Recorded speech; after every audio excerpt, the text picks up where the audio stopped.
Muy bien, muchas gracias por ver este video. Estamos en una emisión más del canal Psicología, Educación y Seguridad Pública.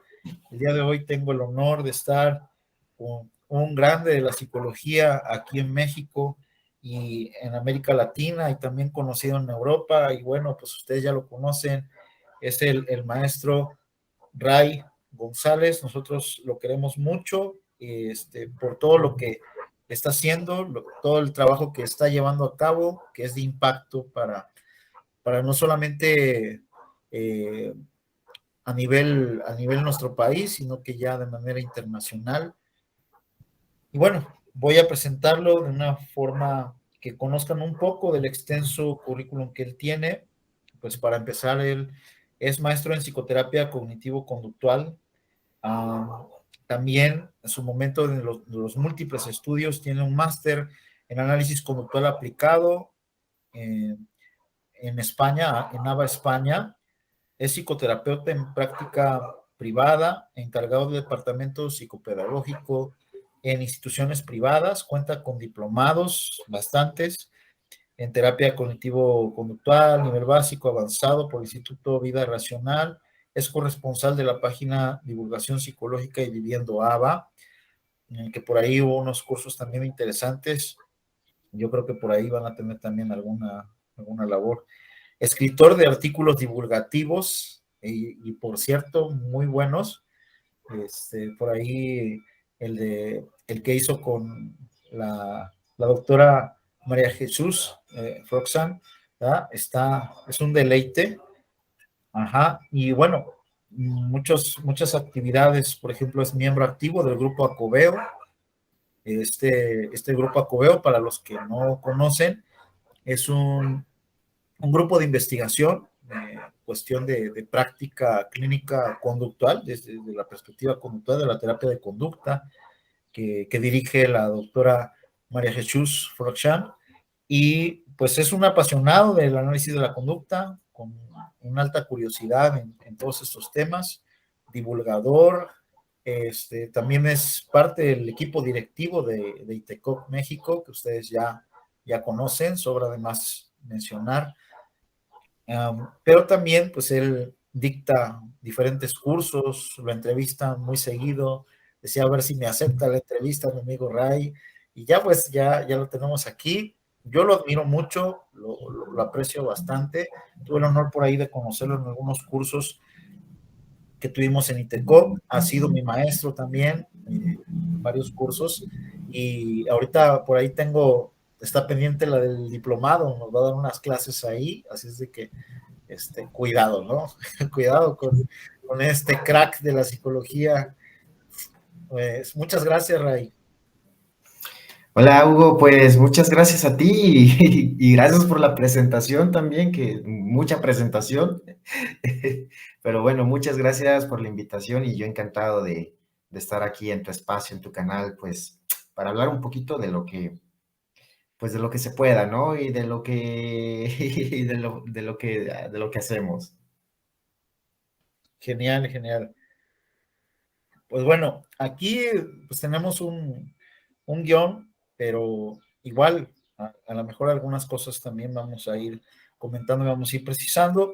Quisiéramos comenzar con conocer un poco más a Ray González, hablar un poco de los valores personales y profesionales que rigen tu práctica profesional, tu labor de divulgación, en este caso tu labor también como investigador. O sea, son varios roles que desempeñas realmente, Ray, y pues que nos hablaras cómo fue que surge todo esto y cuáles son los valores que te caracterizan como ser humano, como profesional también. Bueno, creo que son muy buenas preguntas porque naturalmente siempre cuando estoy en algún espacio así de entrevista o de charla, pues siempre nos vamos a las cuestiones más académicas o teóricas, pero pocas veces me han preguntado por esto, ¿no? Y para mí esto es algo diferente y algo que me gusta mucho. Pues, ¿qué te cuento? ¿Qué te cuento, Hugo? Pues me estudié la licenciatura en psicología, ¿vale? La estudié en la Universidad Autónoma de Guerrero. Estudié la maestría también en psicoterapia cognitivo-conductual, en salud mental y familia. Estudié también el máster, ¿no? En análisis conductual aplicado y actualmente me encuentro estudiando el máster en análisis funcional de la conducta de SABE. Ese aún no lo termino, estoy en eso todavía. Y pues, ¿cómo llegué hasta acá? La verdad es que es un camino muy curioso, es algo bastante curioso, porque cuando yo decidí estudiar psicología, no sabía nada de lo que era psicología realmente. Yo creí que psicología eran otras cosas que normalmente pues te dicen que es, ¿no? Ya sabes, veías películas, veías series y típico psicoanalista, típico diván, ¿no? Donde estás ahí, Hugo. Sí, aquí estoy, aquí Ah, estoy. vale. Yo, internet se va luego a veces. Ah, Pero vale. sí, aquí estoy. Sí, el típico diván, digamos, la típica imagen del psicoanalista, ¿no? Yo creí que eso era la psicología. Cuando entré a la universidad, pues un poco era esta imagen de este psicólogo, no psicoanalista, un tanto ecléctico que agarra un poco de aquí, agarra un poco de acá, otro poco de aquí, otro poco de allá, ¿no? Y al principio, pues yo creí que esa era la imagen o que eso era el psicólogo, eso era hacer psicología. Afortunadamente, y digo afortunadamente porque esto fue, digamos, por cuestiones muy azarosas realmente, ¿no? Yo me empiezo a topar en internet, en mi afán de buscar más información. Yo, cuando entré a la universidad, entré, digamos, muy motivado a estudiarlo, ¿no? Me considero que fui un poco aplicado, lo que no fui en otras etapas de mi vida como estudiante. En la universidad quizás sí noté, ¿no? Este cambio. Pero bueno, haciendo búsquedas en internet y cuestiones así, me encuentro con alguna literatura precisamente de terapia cognitivo-conductual. Entonces tengo mis primeros acercamientos con ello, empiezo a leer sobre ello, ¿no? Empiezo a leer sobre que la terapia cognitivo-conductual es uno de las familias de modelos, digamos, con mayor modelos terapéuticos, con mayor evidencia, ¿no? Sobre muchos problemas psicológicos. Entonces me empieza a atraer mucho, me empieza a atraer mucho, empiezo a leer, pero desde luego que había muchas cosas que yo desconocía porque era un lenguaje, digamos, nuevo para mí, que yo no había visto anteriormente, tecnicismos, digamos, que pues no comprendía, ni cerca estaba de ello. Entonces, leía y aunque no comprendía, yo quería buscar más, ¿no? Más acerca de esto. Entonces, en la universidad donde yo estudié, eh, cuando yo estudié, no había ningún profesor que fuera cognitivo-conductual o parecido, ¿no? Todos estaban en otro rollo, en otra onda de la psicología, menos en eso. Pero resulta que había un profesor, jubilado ya cuando yo entré, que él era terapeuta cognitivo-conductual y que además era un analista de conducta, ¿no? Que durante su vida profesional como docente en la universidad se dedicó a hablar sobre el análisis de la conducta, la terapia cognitivo-conductual y en su práctica privada se dedicaba a ser terapeuta. Sin embargo, pues como ya era jubilado, yo no lo conocía. Ya me empezaron a hablar un poco de él, me empezaron a decir, ¿no? Quién era y todo lo demás. Seguramente habrá muchas personas que lo conocen, ¿no? Sobre todo en esta parte de México, en Guerrero, en Acapulco, y estoy hablando precisamente del profesor Javier Godínez, lo cual yo aprecio muchísimo y respeto y admiro muchísimo porque él marcó un antes y un después en mi carrera. Total que con el profe Javier Godínez, pues nos conocimos después en un congreso, nos topamos ahí, él no me conocía a mí, desde luego, yo ya sabía quién era, me presenté con él, le pedí una oportunidad de que me enseñara, de que me compartiera su conocimiento, que me compartiera material, y pasó algo bien curioso, que cuando el profe me vio, me preguntó que en qué semestre iba. Yo no recuerdo en qué semestre iba, si iba en segundo, tercero o cuarto semestre, cuando mucho. Y me dijo, no, es que estás muy chavo, cuando vayas en séptimo, en octavo semestre, me hablas, ¿no? Ya que vayas más avanzado. Pero yo le insistí en que no, que me hiciera prueba, ¿no? Pues que me pusiera prueba. Pues muy interesante todo lo que nos estás planteando, Ray, y pues seguimos retomando esta parte de cómo tuviste el acercamiento, ¿no? Vale. Sí, pues tuve el acercamiento con el profe Javier Godínez y recuerdo que el primer libro con el que me tuve acercamiento a todo este mundo del análisis de la conducta fue uno que me facilitó el profe Javier Godínez, que es precisamente el libro de análisis de la conducta de Holland y Skinner.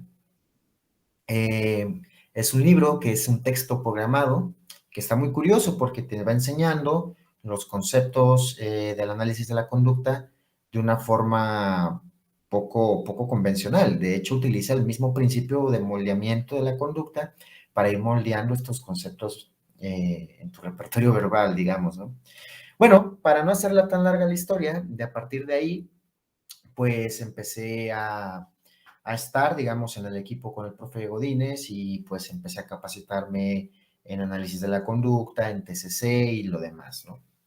Bueno, ya después, posteriormente, cuando terminé la carrera, ¿vale? Pues estudié la maestría en TCC, pero bueno, hoy por hoy, ¿no? Podría decir que yo me considero más un analista de conducta que un terapeuta cognitivo-conductual por muchas cuestiones que a lo mejor aquí no entran por el tiempo que podríamos llevarnos, ¿no? Pero bueno, eso es un poco de mi historia, ¿no? De mi historia de aprendizaje. Y pues, ¿cuáles son mis valores? Es una muy buena pregunta. Mira, yo creo que mucho de esto, de lo que yo hago, de dedicarme a la clínica, de dedicarme pues un poco a la investigación, a la docencia, lo hago por mejorar la psicología, pero, o más bien, no mejorar la psicología porque eso es algo muy grande que es imposible que yo pueda hacer, sino mejorar lo que yo hago como psicólogo. Considero que las personas merecen, ¿no? Una buena atención, considero que las personas merecen que la atención pueda ser eficaz para los problemas, para su sufrimiento que presentan, pero también que este conocimiento se pueda expandir y se pueda compartir con otros colegas. Y creo que la mejor forma de poder hacerlo, pues, es compartiéndolo por medios escritos, ¿vale? Como los artículos, como artículos divulgativos, como blogs, como podcasts, como este tipo de entrevistas, y también a través de la academia, ¿no? De la docencia. Eh, a mí, yo creo que a pesar, ¿no? De que en algunos momentos llega a haber algunas situaciones que quizás te van desmotivando un poco, creo que es parte también del camino, ¿no? Del camino que es mantenerse en poder ayudar de alguna forma a las personas, de poder hacer algún aporte, ¿no? Con todo esto que me encuentro realizando. Así que, nada, yo creo que eso es lo principal que me mantiene en el camino de la psicología, ¿no? Y del análisis de la conducta. Muy bien, muy bien. ¿No? Y lo que tú estás haciendo para su momento procurar el bienestar de las familias, de tus consultantes, al mismo tiempo también para que en su momento otros colegas perfeccionen sus habilidades terapéuticas, que se tengan un acercamiento a la psicoterapia basada en evidencia, creo que cobra un significado muy importante, sobre todo porque has impactado a muchos de nosotros, pues con tu ejemplo, con tu dedicación y pues también con los recursos que proporcionas, porque eres de las personas que más contribuyen, ¿no? Y que buscas, en este caso, que todo sea muy, ¿cómo puedo decir? Muy bien organizado, bien sistemático, muy preciso. Entonces, pues el rigor científico, ¿no? Sí. Bueno, trato de lo poco que hago, ¿vale? Trato de hacerlo lo mejor posible. Eh, Seguramente, pues, en algún momento no será lo mejor, cometeré algunos errores, como lo he cometido también, ¿vale? Pero bueno, siempre trato de ir corrigiendo esos aspectos y ir mejorando cada vez que se pueda. Así que bueno, pues gracias también por decirme esas cosas que me motivan, ¿no? A querer, pues, seguir en esto. Muy bien. Entonces pasamos a la siguiente, pues a lo que vamos a estar desarrollando el tema. Y dentro de lo que es el tema, pues lo que en su momento tenemos considerado, en este caso, es la intervención conductual contextual, la importancia de los principios psicológicos básicos en técnicas terapéuticas. Eh, Recientemente, Ray nos dejó, ahora sí, con la boca abierta con este material que publicó con la doctora María Jesús. Muy bueno, además. Y pues también estoy viendo mis ahorros para matricularme ahí a otros cursos, a cursos que tienen en terapias contextuales, nada más que a veces yo quisiera tener para poder inscribirme a todos, pero vamos poco a poco, vamos paso por paso. Y, y en este caso, debemos saber que toda técnica empleada en psicoterapia, pues tiene también parte de una base científica y en este caso, pues tu mayor, vamos a decir, tu mayor contribución, veo aquí es todo lo que tiene que ver con ABA, ¿no? Análisis conductual aplicado. En este caso, ¿nos puedes comentar un poco de cómo surge primero este artículo? Y bueno, son varios elementos ahí, pero no sé, pues empezar, ¿cómo surgió tu interés por operativizar, por así que este conjunto de técnicas, sobre todo en reestructuración cognitiva, ¿no? Y podemos hablar de varias, pero a partir de ahí. Ok, vale, pues mira, ese artículo que hicimos con la doctora Frozan tiene una historia muy peculiar, realmente. Bueno, la doctora Frozan con el grupo Acobeo, desde hace ya bastantes años, se ha dedicado precisamente a estudiar la reestructuración cognitiva como una forma de moldeamiento verbal. En otras palabras, es estudiar esta técnica, bueno, técnica y proceso de reestructuración cognitiva, dependiendo de cómo lo queramos ver. He traducido en principios de aprendizaje básicos, ¿no? Esto es, ¿qué es lo que hace el terapeuta? Que hace precisamente que las verbalizaciones del terapeuta modifiquen las verbalizaciones del consultante y de esta forma se vayan alejando, digamos, de aquellas verbalizaciones que podríamos considerar pensamientos irracionales, etcétera, etcétera, y poco a poco irse pasando, digamos, hacia verbalizaciones más de tipo racional. Entonces, la inquietud del grupo Acobeo y de la doctora Foxani y de algunos otros colaboradores más o coautores, de los que ya ha escrito bastante también la doctora Foxani, pues es precisamente eso, estudiar esa técnica, ¿no? La metodología es metodología observacional, estar viendo y escuchando horas y horas de audio entre terapeutas, con casos reales, con los consultantes, ¿no? Y bueno, han desarrollado también una metodología específica para estudiar esto. De eso, pues ya había básicamente algo de bastante material. Sin embargo, bueno, pues sabemos que la técnica de reestructuración cognitiva hoy por hoy es una de las técnicas mayormente empleadas en todo lo que es la clínica psicológica basada en la evidencia, ¿no?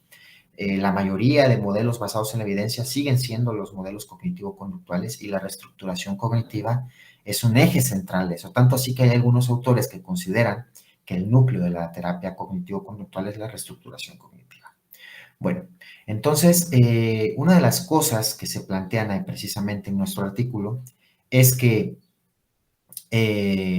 muchas técnicas, incluidas la reestructuración cognitiva, parten quizás de una teoría, de una filosofía, que si nos ponemos a analizarlo, que si nos ponemos también un poco a observar bajo una lupa esas explicaciones, esa filosofía, pueden resultar desde cierto punto de vista problemáticas en varios aspectos. Y quizás para más de uno, las explicaciones que ofrecen de esa técnica, de por qué se hace esa técnica o por qué funciona esa técnica, no resulten convincentes del todo para ciertas personas. Uno de ellos, pues nos consideramos nosotros, ¿no? La doctora Floxana y yo. Entonces, comenzamos a hacer la iniciativa de poder explicar, ¿no? Desde el punto de vista analítico-conductual, esta técnica, pero no nada más esa en este artículo. Recientemente, con la llegada de las terapias contextuales o las terapias de tercera generación, las cognitivo-conductuales de tercera generación, pasa algo muy semejante. Pasa que al principio, con la primera, digamos, terapia conductual contextual o la que lleva la batuta en este clúster, que es la terapia de aceptación y compromiso, trató de reivindicar, digamos, la terapia cognitivo-conductual, regresando a los orígenes conductuales, dando explicaciones conductuales de su funcionamiento. Con el tiempo, la terapia cognitivo-conductual, y que no nada más lo pienso yo, sino que lo piensan bastantes otros colegas y varios autores también de renombre, coincidimos en que esta terapia se ha alejado quizás de las raíces o se ha alejado quizás de lo que en un principio pretendía y bueno, ha incluido quizás en su proceder algunas cosas que al igual que la reestructuración cognitiva nos parecen quizás problemáticas o insuficientes para entender algún fenómeno, que desde luego, cuando digo esto, no significa que pierdan su efectividad. La terapia de aceptación y compromiso, como las terapias cognitivo-conductuales, son muy eficaces y hay mucha literatura que lo demuestra. Pero una cosa es saber que las cosas funcionan y otra cosa es saber por qué funcionan. Entonces, una de las técnicas o proceso también, ¿no? Dentro de la terapia de aceptación y compromiso, que es ampliamente utilizado, pues es aquellas técnicas de difusión, ¿vale? Aquellas técnicas de difusión que pueden ser varias, distintas, que no existe una técnica de difusión. Es más, la difusión es visto como un proceso básico de la flexibilidad psicológica, otro término que se utiliza ampliamente en la terapia de aceptación y compromiso, que resulta siendo también algún constructo quizás que puede ser problemático, pero bueno, ese es otro tema.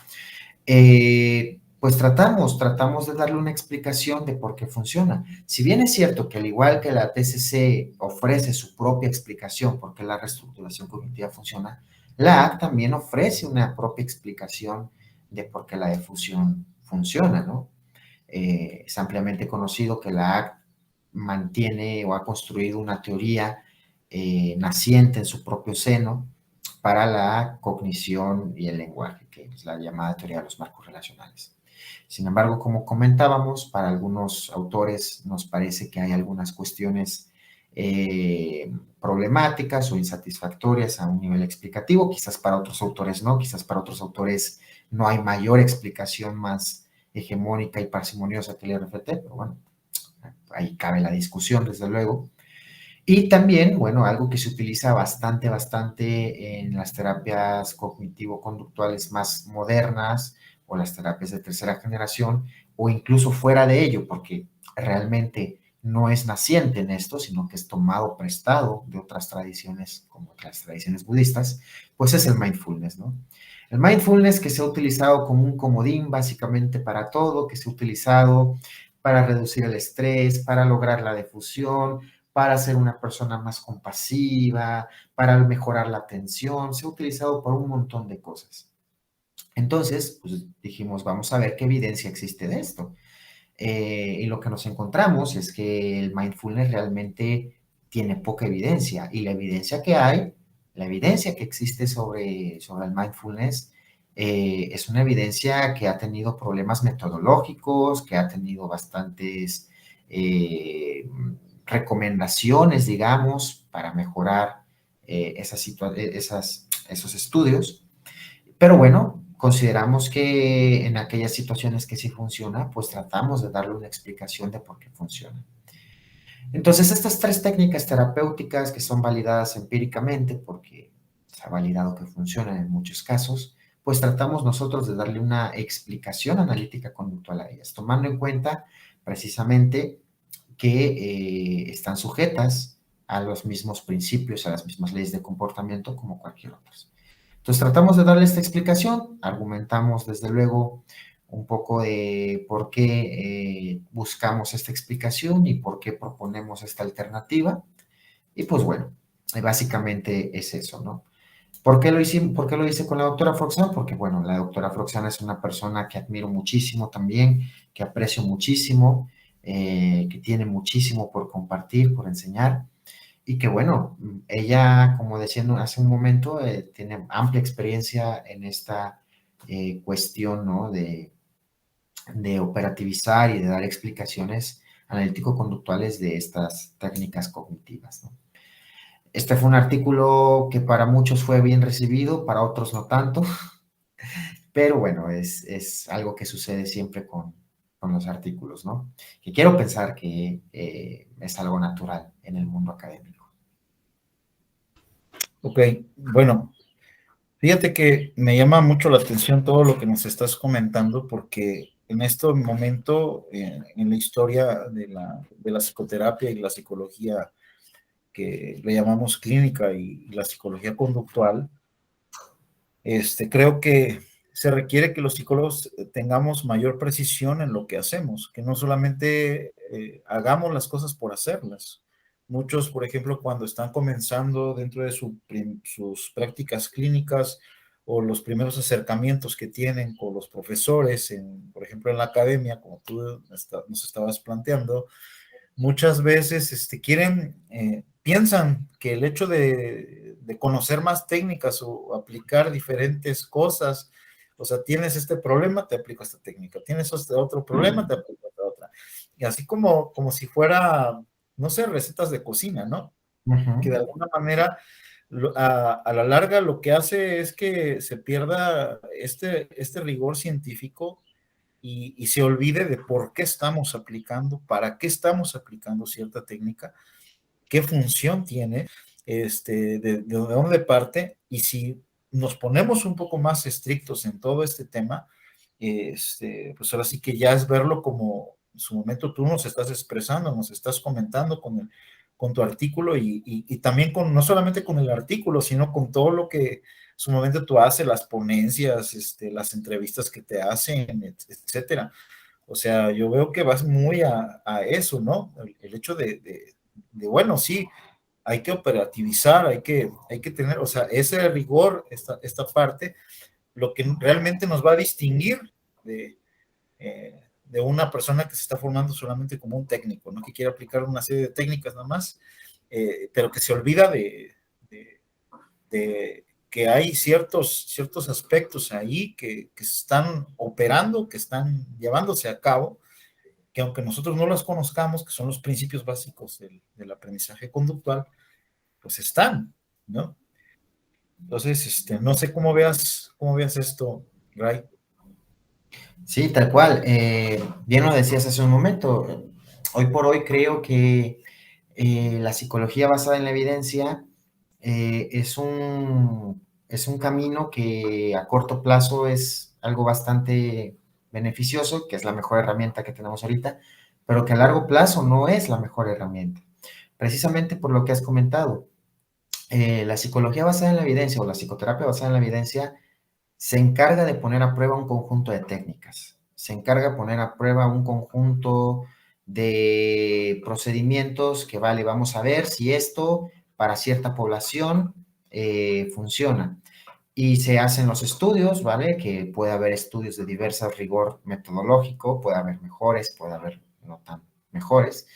Y vale, siempre lo que ocurre en estos casos es que nunca funcionan al 100% con la población, o sea, siempre ocurre un porcentaje que puede convencer a las personas, que puede ser satisfactorio en algún punto, ¿vale? Pero que siempre deja la pregunta o la cuestión de qué pasa con ese otro porcentaje en el cual no hubo significancia clínica o no hubo pues resultados, no hubo éxito.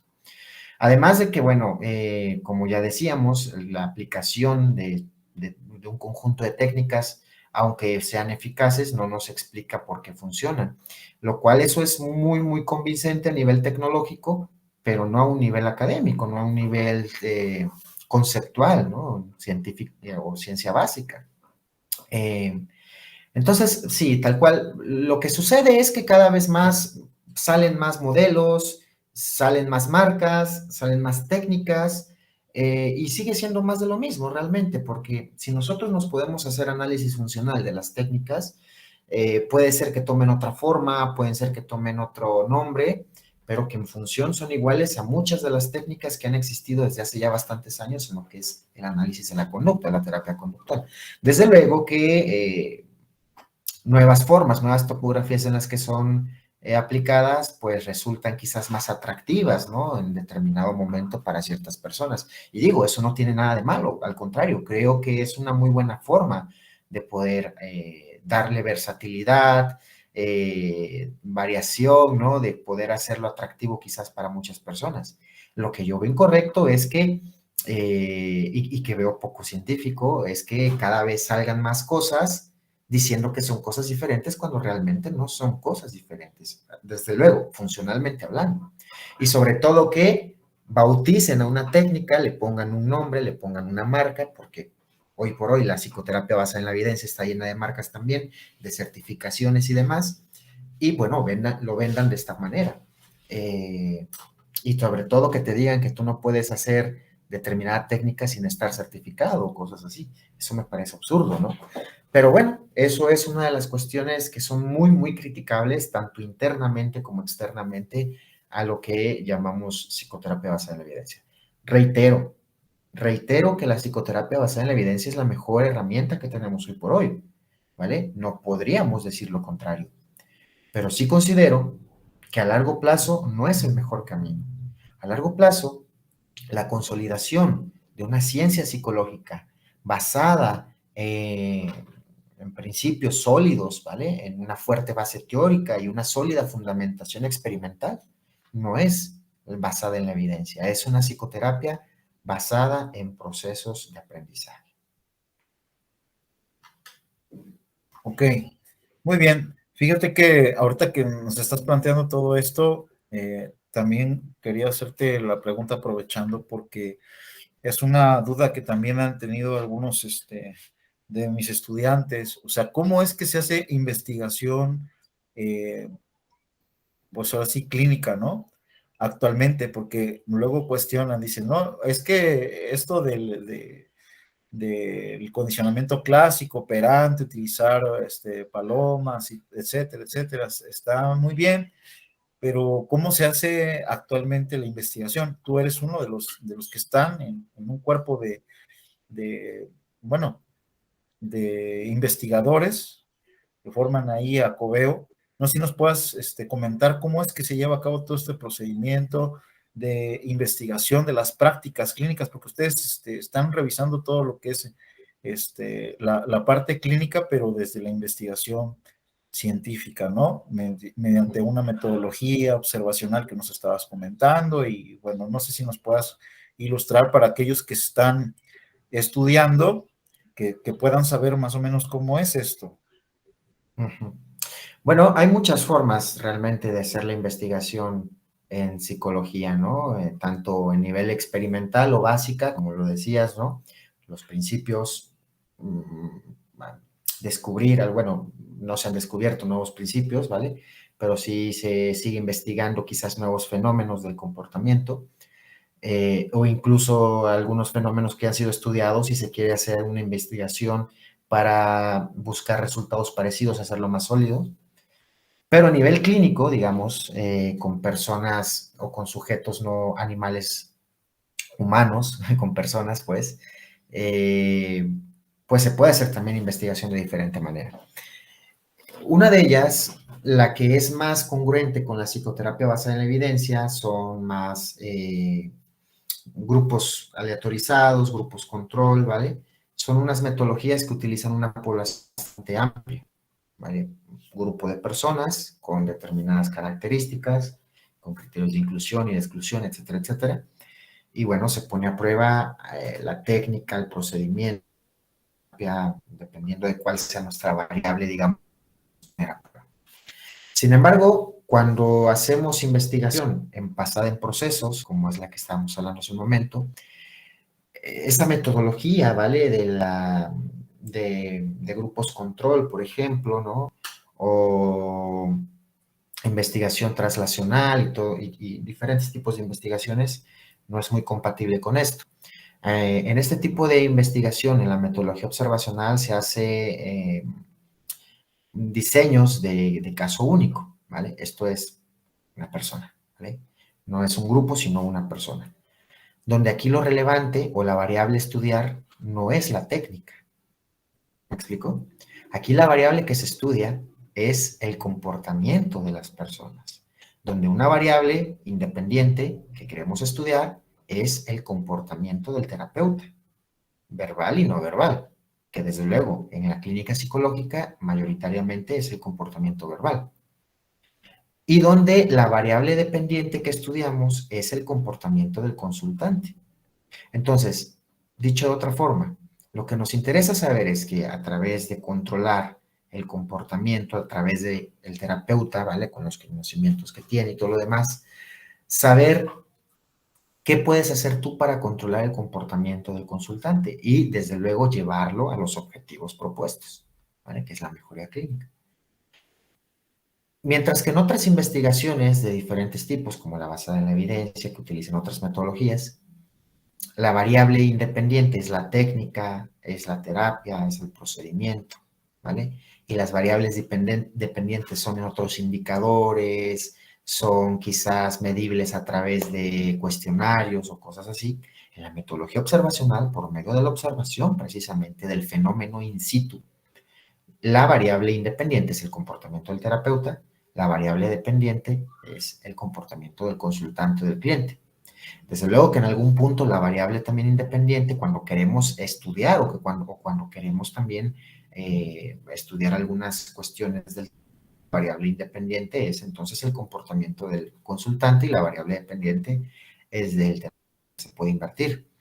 Pero lo que nosotros tratamos de observar es ver qué hace el terapeuta que consigue cierto comportamiento en el consultante o en el cliente. De qué manera se puede dar, de qué manera se puede conseguir, cómo se puede mantener y cómo se puede replicar. Si bien es cierto que no tiene el mismo nivel de evidencia los métodos como el de caso único a los de grupo control, porque se utiliza en una población mucho más amplia, si bien es cierto que pueden tener distintos niveles de evidencia, lo cierto es que también tienen unas utilidades distintas y unas finalidades distintas y que además los estudios de caso único, entre más se acumulen, también la evidencia va siendo mucho más sólida. Entonces lo que se necesita hacer es hacer más estudios de esto. Desafortunadamente, pues, pocas son las personas que hacen este tipo de estudios.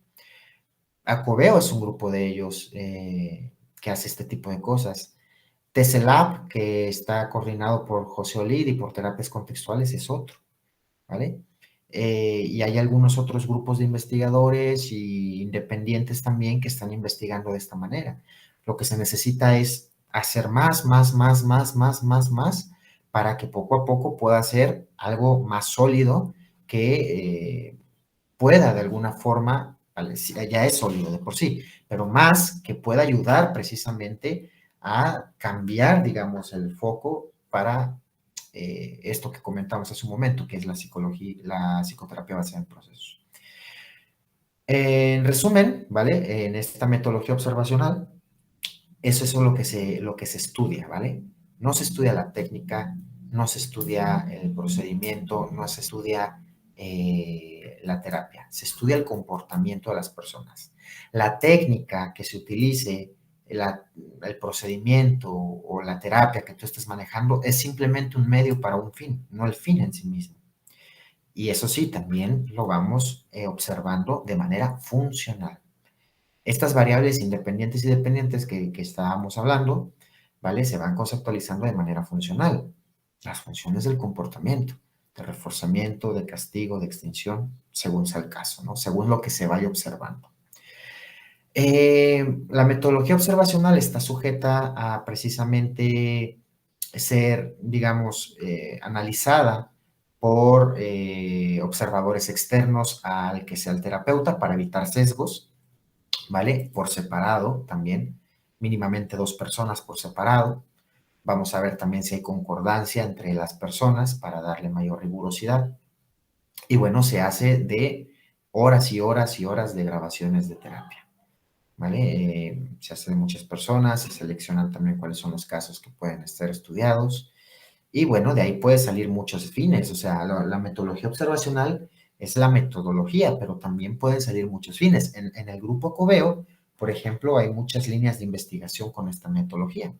Hay uno para indagar cuáles son los procesos, ¿no? O los momentos que se dan en terapia, ¿vale? En vez de ser secuencial de la entrevista inicial, la evaluación, el seguimiento y la alta clínica, como normalmente o como tradicionalmente se da o se explica, aquí lo que se trata de hacer es dividir la terapia por medio de fases que son interdependientes y que se pueden hacer en cualquier momento.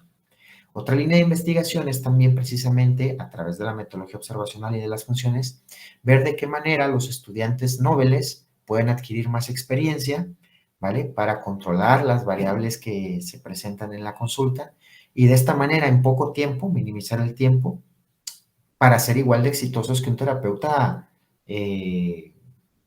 con alta experiencia, con una amplia experiencia, con varios años de experiencia. Entonces, hay muchas líneas de investigación que pueden salir, ¿no? De esta metodología observacional, la cual es muy compatible con los estudios basados en procesos. No así con la psicoterapia, digamos, que utiliza metodologías diferentes como grupos control, como grupos aleatorizados, ¿vale? Etcétera, etcétera. Oh, qué grandioso es todo esto.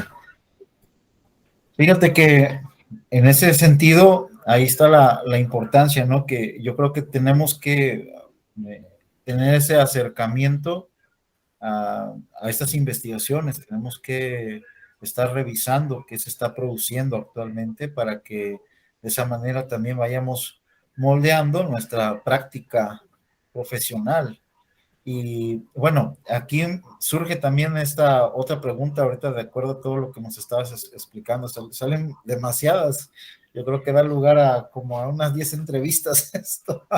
Pero una de las que surge, ahorita me surgió es qué consejo o qué, bueno, qué orientación a un terapeuta que se está iniciando en esta perspectiva conductual, le darías, Ray, porque muchas veces hay personas, o sea, hay psicólogos que se acercan, pero que vienen de otros modelos, de otros enfoques, ¿no? Y que además también a algunos les cuesta trabajo, dicen, yo sí me quiero familiarizar con todo esto, pero veo que es un mundo, no sé cómo le voy a entrar, entonces no sé. Es una buenísima pregunta. Mira, yo este consejo se lo doy a los terapeutas y a los estudiantes, ¿vale? Para que también vayan, se ahorren muchas cuestiones que a mí me pasó, que si alguien me lo hubiera dicho cuando empezaba yo de terapeuta, me hubiera servido más. Yo cambié esta perspectiva hasta un tiempo después. La recomendación que yo siempre hago te digo, a estudiantes o a terapeutas que, por ejemplo, yo superviso, es que aprendamos a ver la terapia de manera funcional, desde la perspectiva funcional. Cuando tú empiezas a ver esta perspectiva funcional en la terapia, considerando que la terapia es un espacio donde dos personas están comportándose, donde el comportamiento es lo que tenemos que cambiar, lo que queremos modificar, ¿vale? Y que está sujeto a funciones, que está sujeto a principios, te ahorras muchísimas cosas. De verdad, de verdad, de verdad te ahorras muchísimas cosas. Y es más fácil, más sencillo, más parsimonioso y altamente efectivo, desde luego. Cuando nosotros aprendemos, a diferencia de esto, cuando nosotros aprendemos a ver la terapia basada en modelos, basada en terapia tal, tal, tal, tal, tal, es una situación muy complicada realmente si nos ponemos a pensar. Porque te llega un caso y primero tratamos de buscar un diagnóstico, lo cual rara la vez una persona, independientemente de todos los problemas que traiga un diagnóstico, rara la vez una persona va a cumplir con los criterios diagnósticos tal cual, ¿vale?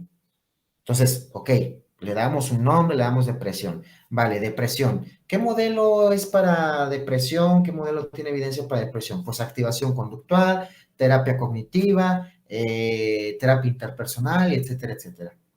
¿Vale? ¿Y cuál utilizas? Y date cuenta que aunque tú estés familiarizado con todos estos modelos,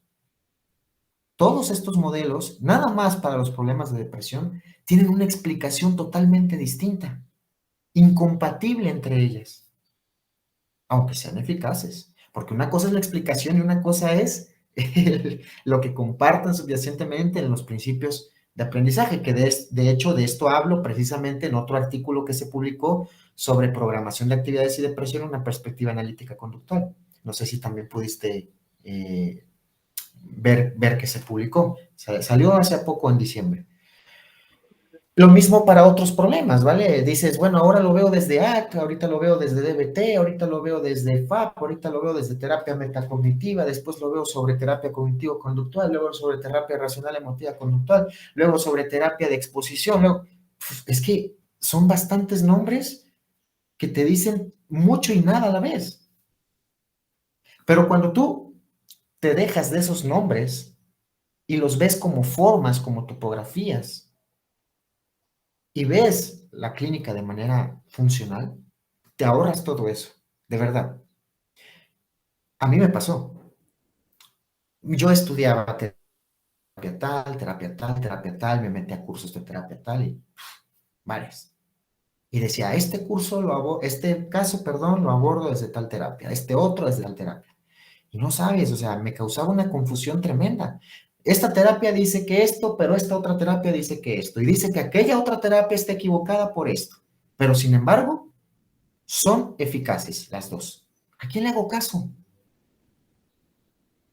Y es un rollo, ¿eh? Y parece ser que no soy el único, porque con las personas que he platicado, cuando platicamos de este tema, con las personas que superviso, parece que es algo que es muy común realmente.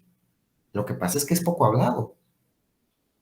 Pero cuando empezamos a ver la terapia desde una perspectiva funcional, como decíamos, dos personas comportándose, donde el terapeuta es la persona que tiene el conocimiento de cómo funciona el comportamiento de las personas y que pone ese conocimiento en servicio de modificar el comportamiento del consultante, las cosas, para mí al menos, se facilitan un montón.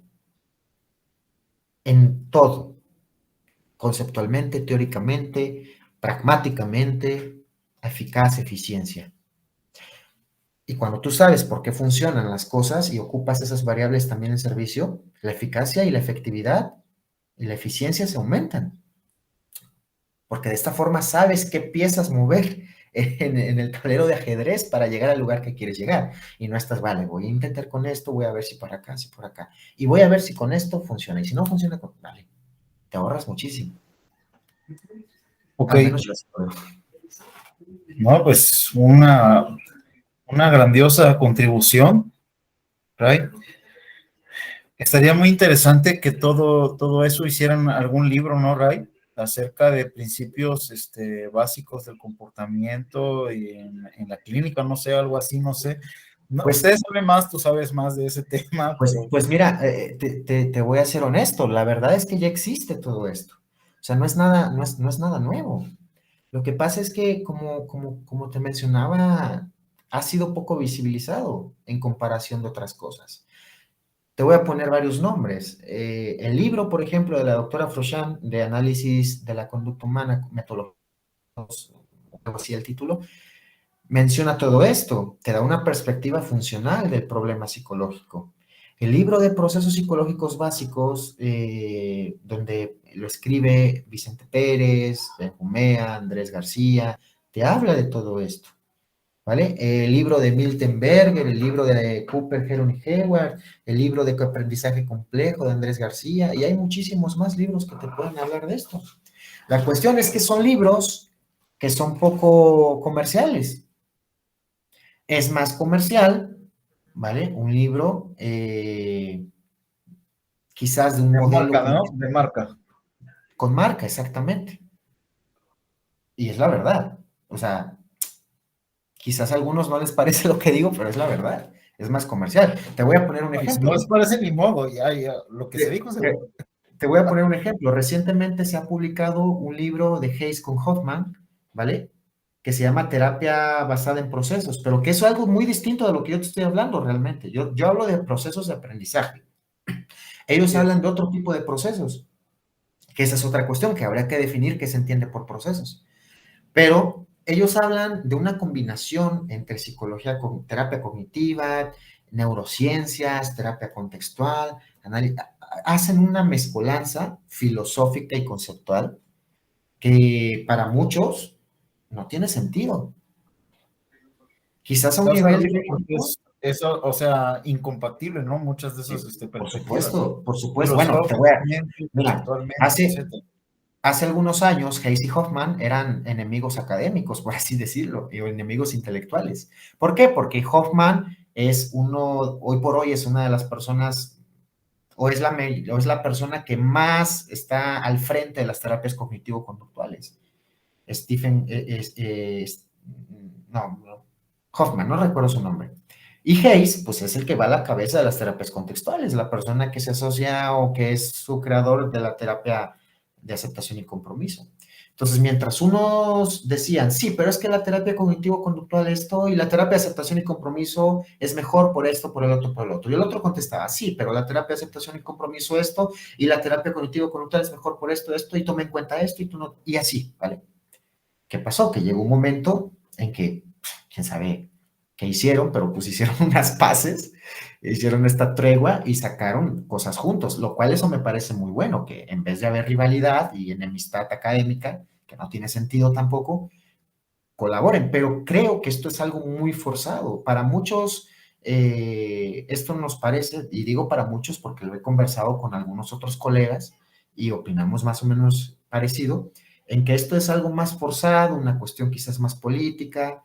Cuando tú lees el libro y ves que es una mezcolanza de conceptos, de filosofías, es algo muy complicado que difícilmente prosperará. Pero mientras, por ser novedoso y por ser personas, digamos, muy conocidas dentro del ámbito, asociados anteriormente con otras terapias o con otras marcas, pues, ¿qué pasa? Que es comercial, entonces se vende muchísimo.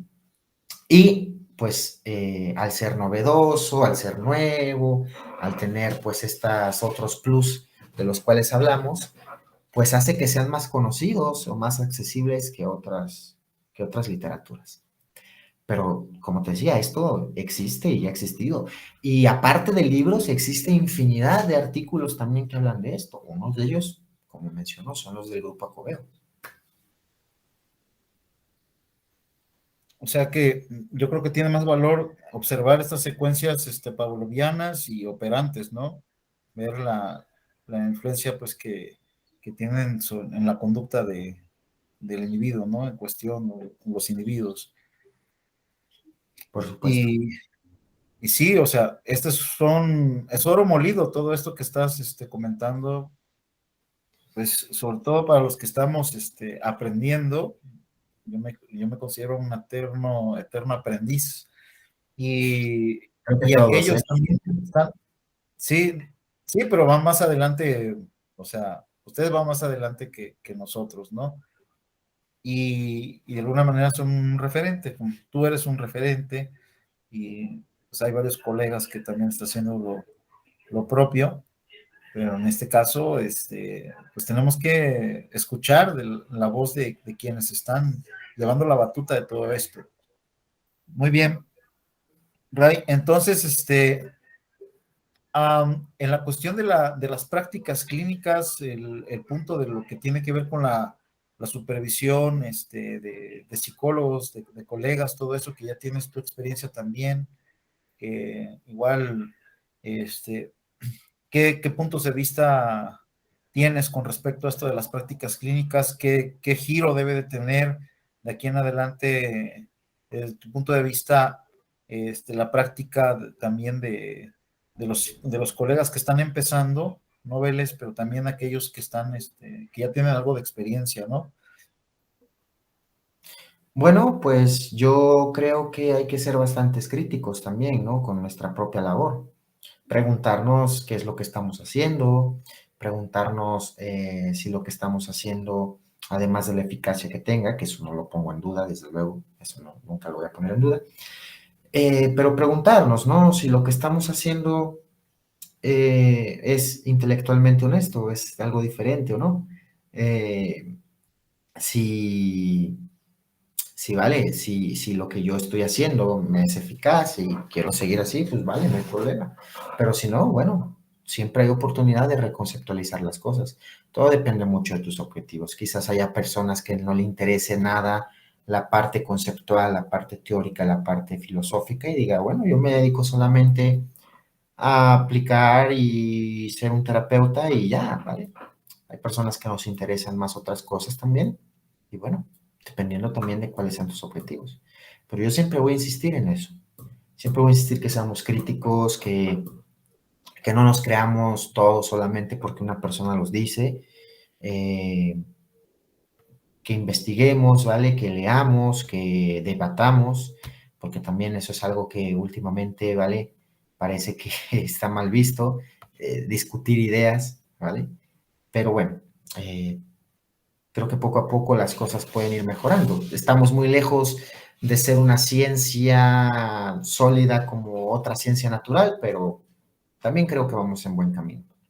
Quizás es algo que a nosotros no nos toque, pero quizás en un futuro pueda suceder. Sí, o sea, con todo lo que se está haciendo, con lo que ustedes están investigando, el hecho de también que más colegas están interesados en lo que es el análisis conductual aplicado, el análisis funcional, todo lo que tiene que ver con los principios básicos del comportamiento. Y, o sea, incluso hay universidades que ya se están interesando, ya ves que antes todo era psicoanálisis, ¿no? Y entre otros hay enfoques, pero ahora yo veo que sí hay ya un interés, un gran interés, y Sí, esperemos que continúe. sí, vale, ya poco a poco Tiene mucho que ver también las redes sociales, ¿no? Las redes sociales han permitido y han ayudado que se pueda diseminar más el conocimiento de manera gratuita, de manera accesible, los podcasts, como decíamos, los canales de entrevistas, que son recursos que son gratuitos, que son fáciles de acceder, han ayudado mucho para aquellas personas que por una o por otra cuestión difícilmente han podido tener contacto con esto. Y que tampoco es su culpa, ¿eh? Porque es su historia de aprendizaje. O sea, lo primero que tendríamos que revisar y ser críticos es con las universidades que emplean, ¿no? Pues ciertos planes de estudio, ciertas prácticas cuestionables, eh, y bueno, un montón de cosas que ni siquiera quiero hablar de ello porque hablo y me enojo bastante.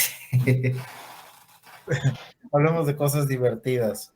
Bueno, en este caso, aquí todo lo que tú estás haciendo, pues bueno, basta y sobra. Pero igual, ah, ¿nos puedes comentar algunas actividades que tengas en puerta, algunos proyectos, investigación, capacitación, divulgación, etcétera, etcétera, etcétera? Es una bomba, Ray. Pues bueno, nos mantenemos en la rutina. Eh, pues están algunos cursos que se están preparando por ahí, donde voy a tener pues el placer de poder participar, compartir espacio con bastantes colegas que aprecio y respeto muchísimo. Eh, Diplomados, cursos, etcétera, ¿no? De varios lugares. Pues nos mantenemos también un poco en la investigación. Ahí tenemos por ahí en puerta algunos materiales también que pronto espero que vean la luz, que ya se les estará compartiendo también, ¿no? Todo aquello que se esté produciendo. Y bueno, dedicarme a la clínica, que es mi mayor, digamos, actividad, ser terapeuta, ¿no? Que bueno, combino un poco la docencia con la investigación y la clínica y pues nada, en eso nos mantenemos, en eso estamos. Y además de vivir al máximo, ¿no? De divertirte y todo. Pues sí, sí, en medida de lo posible hay que tener también ese balance, porque incluso es una forma de autocuidado. Mira, yo veo que muchas personas, vale, bueno, son quizás cuestiones valorales distintas, pero yo veo que muchas personas se entregan por completo, de tiempo completo al trabajo. Y digo, bueno, si no hay de otra forma, porque pues la situación económica no da para más y tenemos que estar esclavizados al trabajo, pues está bien.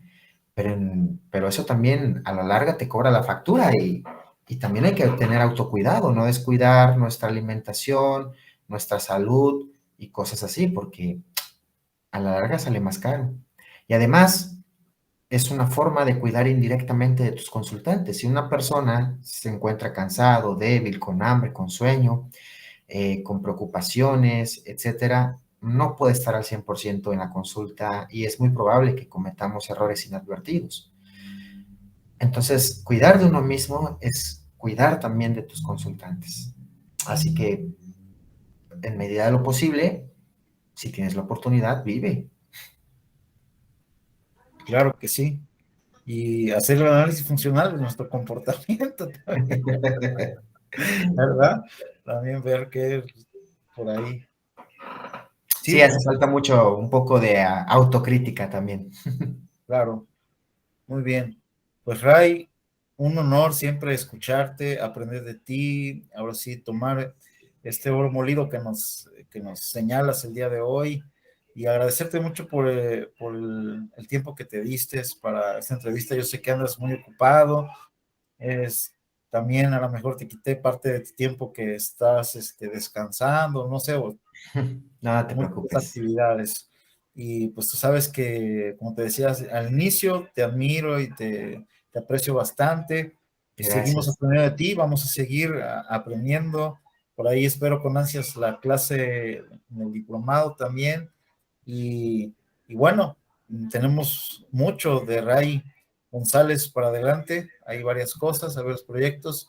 Se van a ir dando cuenta de todo lo que él está haciendo en diferentes instituciones y pues también en ITECOP, que es también el espacio donde pues he estado trabajando también, aparte de otros lugares, terapias contextuales, igual tiene unos cursos muy buenos ahí en terapias contextuales, entre muchos otros diplomados que está llevando a cabo. Digo, Ray está por todos lados. Para que se choquen rápido de mí. No, no, que nada de eso. Es una forma también de divulgar la ciencia con precisión y con esta rigurosidad que caracteriza al psicólogo Ray. Maestro también, eh, pues siempre Pues, un honor. Gracias, amigo y colega. pues yo también estoy muy agradecido contigo, Hugo, por la invitación y por el espacio para poder hablar de estas cosas que a mi ver pues son también importantes de visualizar, ¿no? Y como te comento, creo que estos espacios son muy importantes y contribuyen mucho a la ciencia psicológica para poder visualizar, ¿no? Una psicología científica seria que pueda llegar al, a donde pueda sea necesario. Así que pues muchas gracias por la invitación, muchas gracias también por el espacio y espero que nos podamos seguir viendo en situaciones futuras también y vale, lo que se pueda dar. Sí, sí, porque va a haber algunas otras ahí programadas. Pues, tú eres una eminencia y es necesario aprovecharte. Pero a ver, Gracias, Hugo. un ratito que tengas libre porque luego andas ocupado y todo eso. Pues un Vale, abrazo Hugo. enorme, amigo, colega y maestro de muchos de nosotros. Te queremos Gracias, mucho Hugo. Pues y un abrazo de vuelta también. El aprecio es mutuo. ahí estamos. Pues desde México para los que vean esta transmisión, ahí ya conocen a Ray González, pues hay que seguir muy de cerca todo lo que está haciendo. Y agárrate, porque esto sigue. Ok. Vale, Hugo, pues nos vemos a la próxima. Nos vemos próximamente.